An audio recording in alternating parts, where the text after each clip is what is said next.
Hello friends, welcome to our channel. విమర్శ ఉద్దేశం మనల్ని మెరుగుపరచడం.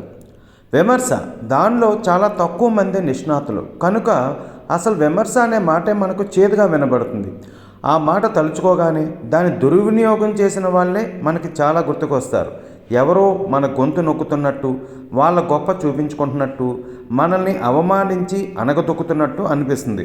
కానీ అసలు భాగస్వామి విమర్శ ఉద్దేశం అవతల పక్క వారిని మెరుగుపరచడం, భాగస్వామిని నొప్పించకుండా వారి సామర్థ్యాన్ని పెంచడం.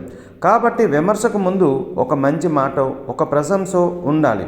మంచి మాటలు, చిన్న ప్రశంసలు ఒక స్నేహపూరితమైన వాతావరణాన్ని చక్కగా తయారు చేసి పెడతాయి.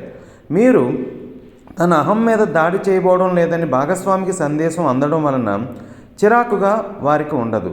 ఒక పంచాయతీకి పిలిచినట్టు పిలిస్తే ఇంకా భాగస్వామి సహజంగా తన అహాన్ని కాపాడుకోవడానికి సంసిద్ధమే వస్తారు.